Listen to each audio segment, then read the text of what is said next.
Good morning, children. So, in this module, I'm going to tell you about report writing. A report is a description of an event that has already taken place. So, report means you have to write a report on any incident, event, or function which has been taken place in past. Okay? So, remember one thing, that report writing is always written in past tense because the event, function, accident, whatever is there has happened in past.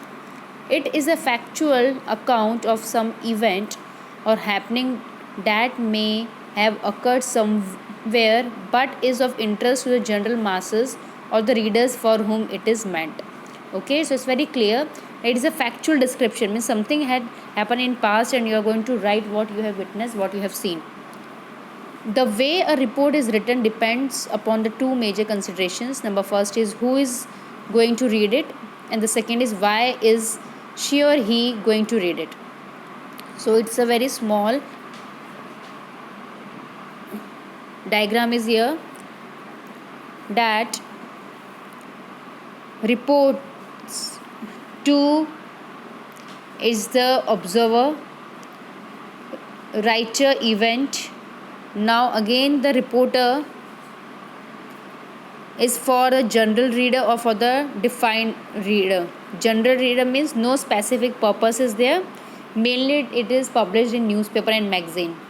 And the next one is for a specific purpose, usually not published or published only in special places. But you don't have this in your syllabus. You have report writing for newspaper and magazines. Okay, so that is for the general reader. Newspaper report. A newspaper report must be comprehensive. Comprehensive means easily understandable but brief, factual yet interesting also. Hence, factual reporting is the accurate and truthful coverage of an event. So, number first is it is a brief review of a situation or a process that includes only the relevant points and information. So, you have to write only the relevant points or the information related to the event. It is usually written in third person and indirect speech, which is very important. You should know that it is usually written in third person. Mainly children make mistake here. They consider report and article is one and the same thing. Report, speech and article. In article it's always third person. In speech you use first person, I you use. Okay, in article we never use I, and here also in report don't use I. It's always you have to use third person. Okay, and it should be indirect speech. Passive voice is used. Okay, the language is neutral and figurative. Ornamental language is avoided, so don't write very ornamental language, very decorative language. The content should include answers to the questions. Mark this you have to write in your classwork. When, where, why and how of the topic to be written about. Okay, characteristics of a newspaper report. Newspaper report should have headline, date, place of origin of the news. Okay, so it should have the format of the newspaper report is first you will write the headline, the title, followed by the date and the place of the origin of the news, from where it has been originated, where it has happened. It must contain byline and name of the reporter. It also contains byline. Byline means the one who writes the report. It must contain only relevant information that has already covered in the above description. The newspaper report has to have appropriate language for a report.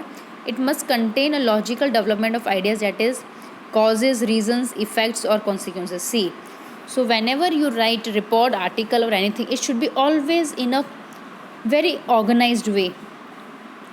Okay, so first it should be the causes and reasons why this had happened. Okay, what are the effects, and then the consequences means results.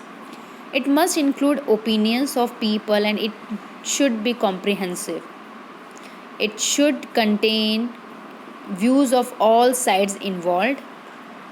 Personal pronouns are to be avoided. Very much clear.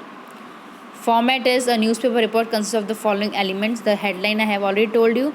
Every news article has a headline to attract attention of the reader.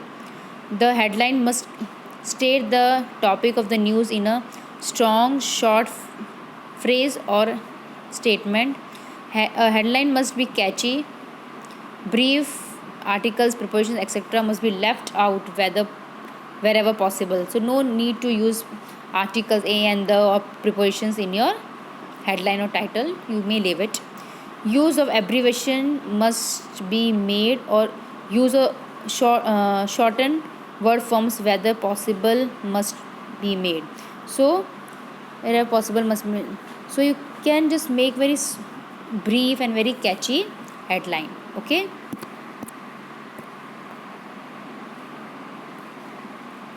So next is byline. We all know what is byline. Byline is the name of the reporter.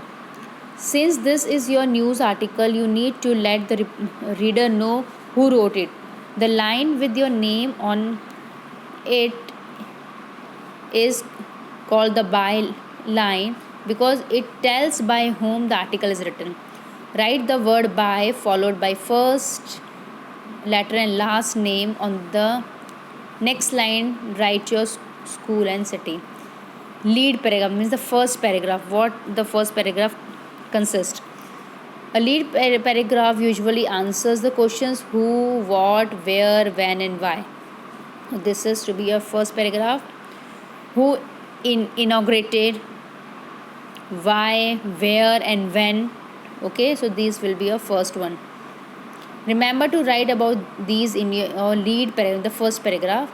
The date and time of the day when the incident happened, name or names of the person, events, etc. that the news is about, the place where the incident happened, details of the incident, reasons why the incident happened. The second paragraph should tell the reader how the incident happened in detail. So the first paragraph tells you that where it happened, how and where. Okay, and the second one will give the very detailed information about the incident. Narrate the incident in a chronological order, in a very sequential order. Eyewitness accounts add to the authenticity of the news. So he says the eyewitness proves, it gives the authenticity of the news, that this is real, this is truth, this is fact. Also they may interest the reader. Include some quotes from the eyewitnesses' comments. Also describe what they felt about the incident. So you may write in third paragraph that what the eyewitnesses, those who have seen, what they feel about the incident. But that's why I have told you that it should be in indirect speech, not in direct speech.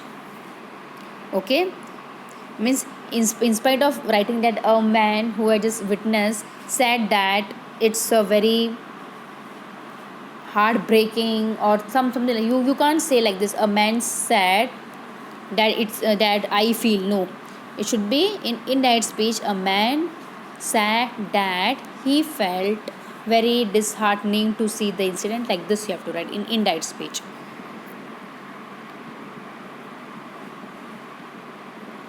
Include some quotes from the witnesses' comments. Also describe what they felt about the incident. And the last paragraph is describe the future course of action being planned, means what the government should do or what the government is going to take the step, that you have to write in the fourth paragraph.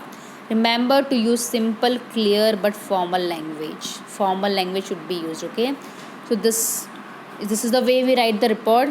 Only the difference is in the magazine, when you have the report for magazine children, you have to write only headline or the title and byline.